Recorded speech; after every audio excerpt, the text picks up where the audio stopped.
सरिस्का बाग परियोजना 3 महीनों बाद मंगलवार से पर्यटकों के लिए पूरी तरह से खोल दिया जाएगा। बारिश के मौसम में इस परियोजना को 3 महीनों के लिए बंद कर दिया जाता है। हालांकि इस दौरान सरिस्का में सदर गेट से काली घाटी व उमरी तिराहे और टहला गेट से काली घाटी तक पर्यटकों के लिए प्रवेश रहता है।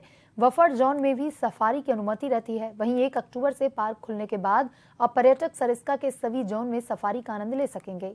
इसके लिए ऑनलाइन बुकिंग भी शुरू हो गई है। मानसून के दौरान 1 जुलाई से 30 सितंबर तक सरिस्का बाग परियोजना को पर्यटकों के लिए बंद कर दिया जाता है।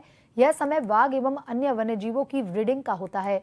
वनस्पति व पौधों के उगने का समय भी रहता है। इस दौरान सरिस्का में मानवीय गतिविधियां कम रहें, इसलिए 3 महीने तक टाइगर रिजर्व में पर्यटकों के प्रवेश पर रोक रहती है।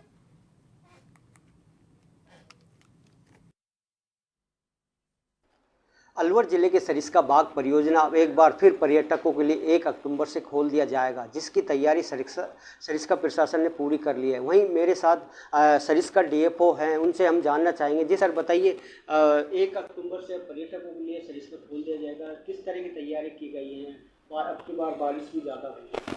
अब की बार बारिश ज़्यादा होने से सड़कों की स्थिति इतनी अच्छी नहीं थी, परंतु हमने धीरे धीरे जो टूरिज़्म जोन में हमारी रोड्स हैं उनको हमने ठीक करवाया है और अभी भी कार्य जारी है। और हम ये आशा करते हैं कि 1 अक्टूबर से जब से टूरिज़्म सीज़न स्टार्ट हो तब से जो टूरिस्ट जो आते हैं उनको कोई सड़कों की वजह से कोई परेशानी ना हो। और साथ ही हमने जिप्सीज़ का जो रजिस्ट्रेशन है, जो नवीनीकरण है, वो हमने कंप्लीट कर लिया है, तो उसमें भी कोई समस्या नहीं होगी। और टूरिस्ट का जो 1 अक्टूबर से जो बुकिंग का काम है, जो राज्य सरकार ने इस बार OBMS पोर्टल बनाया है, तो OBMS पोर्टल के थ्रू ऑनलाइन बुकिंग जारी हो रही है, तो उसमें बहुत स्मूथ चल रहा है। अभी तक कोई समस्या हमारे सामने नहीं आई है। तो इस और साथ ही 2 अक्टूबर से 8 अक्टूबर तक हमारा वाइल्ड लाइफ वीक भी है, तो वाइल्ड लाइफ वीक मनाएंगे और साथ ही हम टूरिज़्म भी स्टार्ट करेंगे। तो इसमें हमारी पुख्ता तैयारी चालू है। और स्कूल के बच्चे जो आएंगे, NCC कैडेट्स आएंगे, उनको भी हम इसके साथ जोड़ेंगे और उनको भी हम हमारे सरिस्का का प्रबंधन दिखाएंगे और टाइगर रिजर्व में घुमाएंगे। सर, अब की बार क्या लगता है, टूरिज़्म ज़्यादा बढ़ेगा कि सरिस्का अब की बाघों से भी आबाद हो रहा है, लगातार बाघ भी बढ़ रहे हैं, तो क्या उम्मीद है अब की बार ज़्यादा?